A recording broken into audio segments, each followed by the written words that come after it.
Guys, we got this appointment for the portfolio property. The 7 million was it $7.5 million portfolio property. This is a Zoom meeting. The lender was interested, but the seller didn't want to carry an additional note. The lender said, let's see if we can put everybody on the phone and see if we can structure this and put it together. The lender had told us that this was the best deal that the seller got. The seller just didn't want to carry the note. Um, the seller, honestly, he's been back and forth on the seller finance opportunity. He wanted it, then he didn't want it, then he wanted it, he didn't want it. So we'll see how this goes. Shout out to Steven. When you got people in place, it's a lot easier, man. Hey everybody, my name is Lamont Ellis. I'm an acquisition manager for this company, and this is Steven. He's our principal buyer and our capital Gentlemen, we can partner. get started. The reason why I wanted to have this Zoom call with everyone to kind of eliminate the back and forth. I know the first offer was declined and everything else, so we just wanted to put everybody together on the phone call, so that way, with everybody on the phone call, hopefully come to an agreement, so Sure. that way we can get everything going for everybody. So we have Stephen on the phone. We have Lamont Ellis on the phone. We have Mr. Carl on the phone, and myself is Ted. So me and Carlo are from NCCG, and then we have Stephen and we have Lamont as I'm in Northern the buyer. California, just outside of Sacramento. I own 341 doors in the southeast and about 1,300 self-storage units in the northwest. I manage a small investment firm of about 160 Lamont. Globally, about 80% of them are within the domestic US after flowing out the equity carry method. It's a way for us to get to asking price and do something creative, a win-win for both buyers. Cool. So, Stephen, if you don't mind, just going to basically explain this portfolio and, essentially the details of it and Okay. why I'm exiting. So I built up over 10 years, 440 doors. Okay. And the goal was to never sell a single property ever. We were buy That's and my hold. philosophy as well. That's my Yes, philosophy as I well. will never sell a single house. So my houses are overkill, right? So all the kitchens are soft close. Like every single house that I own looks like my home that I'm living in now. Same cabinets, same quartz countertops, same Moen faucets, same bathroom, same backsplash. Everything's identical to my home that I'm living in. I went above and beyond because the goal was to never sell, right? Mm-hmm. So like instead of spending $5,000 on a kitchen, I would do $5,000 on a kitchen. And I wanted them to be bulletproof so that my kids would have these amazing assets. Sure. Unfortunately, or fortunately, property came up, 65 acres on the lake in Avon Lake, which is a city on the water here on Lake Erie. It used to be an old coal plant, and I have essentially a great opportunity to purchase all of it and develop 1,500 multifamily homes plus like a outdoor mall type of thing. Oh, exciting. So the only way it would work is if I sold everything. Yep. So I kind of am going all in. I don't know why I'm doing this, but the the upside is just insane on this new development Sure. that it takes me to the next level.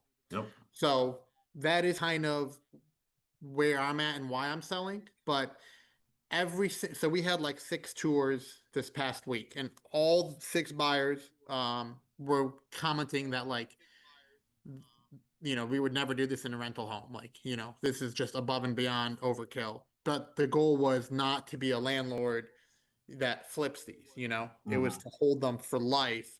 So if you see quartz, if you see tile everywhere, backsplash, my toilets are $300 each in every rental. We don't have a single glacier bay anything in any of my houses. All my vanities are $100. It was because of why I need a certain amount of money, because none of this makes sense if I don't walk away with a certain amount, because I won't have enough to fund my next deal. So I guess, how do you fund projects? And what's your business model to make this work, I guess? So my business model is buying things creatively. Sure. So I'm on the forefront of basically acquiring assets through creative measures, more notably leveraging the equity carry method, which is basically capital stacking. So most sellers, if they're open to seller financing, they are wanting to be in first position and they typically want a large down payment. Sure. Most investors are okay with that setup, but they want to come in with a low down payment because less cash out means a better cash on cash return. Sure. So you have that contentious relationship going in through negotiations that in most cases end where, the transaction does not happen. So what I do is I do what is called capital stacking, leveraging the equity carry method, where I will get to your asking price, if not close to it. I will come in with a larger down payment, but I am financing that large down payment with a first position DSCR loan, right? So it's a double close. So it's two closings. First close, I come in financing the down payment, and I couple that with a transactional, AKA hard money lender. So then we then move the titles of the properties not into my hands. I don't take title. Title's moved into an entity, either an LLC or a trust. So it's not first position seller financing or second position seller financing because I'm not taking possession of title. So it keeps you in control of title. You have recourse measures through the operating agreement associated with the entity holding title. Sure. And then I'm making payments on your remaining equity as long as I'm able to cash flow. Okay. So it's a double close. First close is moving titles into an entity like an LLC. You and I become partners into that LLC. You're basically got a foothold in there, which basically gives you recourse measures. Sure. If I fail to make two consecutive payments, Yep. you can push me out of that entity, right? So you don't have to foreclose on me to get those titles back. So it protects you in that regard. I can come in to pretty much your asking price, come in with a large down payment. I like to think it makes it a win-win for both buyer and seller now that we're more or less in a buyer's market, right? So we're no longer in a seller's market. We're now moving into a buyer's market. So that's how I'm buying assets across the country. I'm buying gas stations, funeral homes, car washes, multifamily, single family portfolios. As long as the cap rate on the asset that I'm acquiring is above the blended interest rate that I'm putting together in this equity carry method strategy. What's your blended interest rate that you're? Well, a DSCR loan is, around 8% plus or minus, right? And then depending on the income coming in on these rentals, that would determine what I can basically pay out as far as installment payments on your equity. So we'd have to Sure. underwrite it to see what that would look like. Sure. What we could do as far as leveraging the equity carry method. And then we'll put our best foot forward. We'll give you our highest and best offer. And if it works, great. If it doesn't, no harm, no foul. Agreed. So what, percentage wise, what do you like to put down? Typically we like to come in with around 30% down. Okay. So Do you know what the is today on your portfolio of those 52? yes. But we're talking no mortgage, obviously. Yeah, so that cap rate is basically before debt service. Yes. Yes. 11%. 11. So with that higher cap rate, we can certainly come in with a larger payment on the equity that we're carrying forward. Sure. So we will reverse engineer our underwriting to show you what that number would look like as far as payments go and how much we could come in with a down payment. We could potentially come in with a higher down payment than 30%, but we'd like to start the negotiations there, see how that deal pencils, see how that looks to you. What are you looking for as far as a down payment? Well, I'm thinking none of this will get done without my lender being paid off. So that would be my next question. So if there's debt on these assets, do you know what your equity position is? 3 million.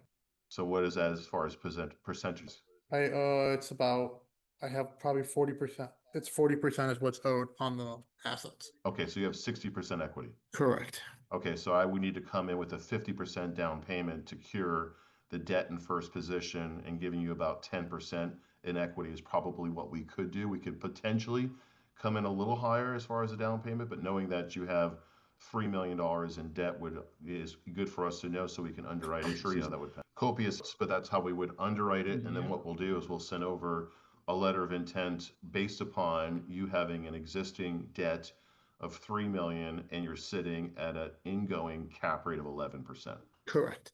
Now, what is the process? Obviously, this is a single family portfolio. So Correct. what is your process with inspections, appraisals, things like that? So it's all going to appraise for obvious reasons because we're financing the down payment. So appraisals are important. What we will probably end up doing is we will probably take these down independently, right? Because we can get better lending terms, with the DSCR loan. The good news is we can close quicker because we're getting a DSCR loan for residential versus a commercial loan buying the entire portfolio. So the good news is we can close quicker. The only caveat would be is we probably want to close on them independently. We can coincide the entire 62, I would imagine, closing them fairly simultaneously, I would imagine. We would just want to coordinate inspections and appraisals, and that would be pretty much the only hurdle that we have to overcome. So whether we hire full inspection companies to, get it done quicker, right, depending on their workload, I mean, that will be yet to be determined. So so just to reiterate, you want all 62 to be inspected and appraised? Absolutely. Because I'm just thinking from a timing perspective, you know what I mean? Yeah. When are you looking to move on your investment that you're wanting to move to? Up until last week, I was not in a rush, and then I don't Suddenly you're in a know. ruch. I don't know if they're BSing, but suddenly there's another buyer. Of course, you know how that goes. You know how exactly. So Yeah, you know how that suddenly, goes. there's a buyer that came out of the woodwork. Yes, I get it. So imagine in first position, be a matter of home inspection companies, so we can get through that process quickly. Sure. Harlan, you have a question? I see your hand up. Yeah. Does the assumptiveness, the potential assuming a portion of his debt on the assumptive side, on the assumption side, help or provide a benefit? We don't assume it because it doesn't scale.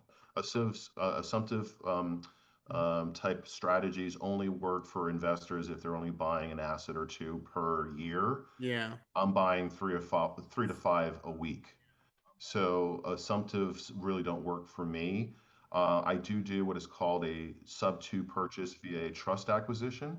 So what we do is we basically move titles into a trust, and because of the Garn-Saint-Germain Act of 1982, legally, Zayed can move his titles into a trust, and then we just transfer beneficial interest within that trust.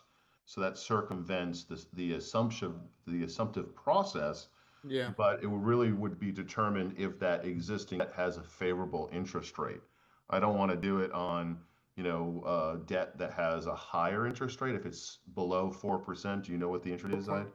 That's fairly attractive. Only issue there is, it would be an entirely different strategy. It would be what is called a sub-2 purchase via trust acquisition, seller financing hybrid. Probably wouldn't unlock enough equity for you to be excited about that, to be honest with you. And that's what I was thinking. Yeah, it's probably not going to be enough Worth equity unlocked it for you to make it worth the effort. Sure. I have a question. Yes, sir. Go. You first. Basically, the person who financed this originally 5 years ago, he ended up leaving and opening his own mortgage company, and he does financing, private money, whatever. I called him yesterday. He's an old friend of mine. He's out of New York, and he said he'd be willing to finance all 62 at a 6% rate, or right around 6% DSCR, with a 10% down payment is what he would require. Do you have to close in the method that you close, or does a 10% down payment plus at a 6% rate make it worth you know what I mean? Yeah. Because that would make it so much easier on me that we don't have to do this trust. We don't have to do anything. Hey, the properties are yours. You're 100% the owner. And we would still want to go through, either way, we're still going to want to go through an appraisal and inspections. Oh, yeah, that's regardless, because he needs that too. Yeah. So, but the honest with you, I could probably unlock more equity leveraging the equity carry method than his method, to be honest with you. Really? Yeah, yeah. Because he's only talking about 10% equity, or because he's doing 10% down. 10% down, and then he's funding the rest. He's funding the rest. Okay. Um, yeah, I would probably lean towards the equity carry method. That's typically the strategy that we move forward on as far as acquisitions. So that's the lane Yeah. that I like to stay in, to be honest with you. What's the payback term? What would you like to balloon out in? I mean, what do you typically do? Obviously, if you want my question, it's like as soon as possible. But Of course, yeah, and I yeah, want to go as long as possible. yeah, Yeah, that's what I'm yeah, saying. no, I get it. A minimum of 5-year balloon. Okay. And is it amortized over 30 years? Is that your payments typically? Well, keep in mind because we're closing on the first, bringing in debt, bringing in a hard money lender to typically cover the gap. And so the balance that you are carrying is not debt, it's equity. So your payment on your equity would be based upon how much cash flow is coming in. How much So we're left? financing the down, how much Payment. and then we're coming in. We need to get cash flow something, right? So it really depends on what the cash flow is. So we need to underwrite it. I'll send over an LOI showing you what we could cash for payment. Which is what I actually walk away with in cash. It is what you're going to be receiving as monthly payments. Oh, that's also a debt service? No, that's your equity. So we're making payments on your equity, right? So that is right because if we come in with a payment, Sure. we're going to loan in position at around 60% LTV, Sure. right? And so we're financing the closing costs. We're going to be financing some holding costs. Sure. And then the remaining 50% is your equity that you're carrying forward. So that 50%, we're going to be making installment payments on that. For like 5 years. And then exactly. But that's going to be based, the number we can give you on that payment is going to be based upon how much net operating income is coming in, right? Sure. So, so we'd have to factor in the PI on the loan in first position and then figure out how much cash flow we need to basically see to make the juice, to make sure the juice is worth the squeeze. Wow. Now, if you're at 8% rate, you know what I mean? We like to underwrite it with a higher rate. Okay. Right. We like to stress test it just to be safe because we don't want to give assets back. If we go through the process of buying it, we want to hold it. We want to hold it. We don't want to be finding ourselves missing pay, give it back seller. So we stress test the underwriting with a higher interest rate to ensure we're going to be cash flowing. What happens with management? We would like to keep the management in place if they're performing well.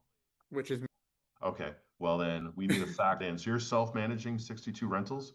I was self-managing 400. Damn, dude. I was self-managing 404, 100% by myself. Interesting. Okay, we'd have to. I mean, I have a massive maintenance team full time. Okay. Got it. And are they willing to stay on at some level? They would love to, I mean, that's their only job. You know what I mean? This is all they've done for the last 10 years. So they're freaking out. But I told them, like, guys, you're amazing. Yeah, we'd want to bring in some type of like third-party manager to the maintenance team that plays. Sure. I don't know who that is and what that would look and what that percentage would look like, unless you have a suggestion. So I'm willing to manage them. Like I said, for about like 6 months to a year, just until they're cash flowing and you guys are familiar. Okay. They were previously managed by a company called First Home Cleveland, who is incredible. Absolutely incredible. I couldn't recommend them enough. That I quit my company. Right. Massive. What they're going to charge versus what you could charge being backed with the maintenance team. I mean, it was insane. Have a significance. Oh yeah, I mean, I remember a very specific instance. I got charged $227 for a toilet leak. But if you look at the invoice, it was a $15 part. Correct. Right. So my guys are getting $15 an hour. He goes out there, it takes him 5 minutes to put this in. I ended up getting charged $227 plus 10%. I'm like, this is crazy. Multiply that by 400 every month. There's your profit margin. Yeah. So not only 10% a month on rent coming in, every time an issue would happen, you have service fees. I pay service fees on top of that. Correct. He's a utility bill. You pay him for the utility bill that he paid. So you're talking $100,000 a month, and I'm like, wait.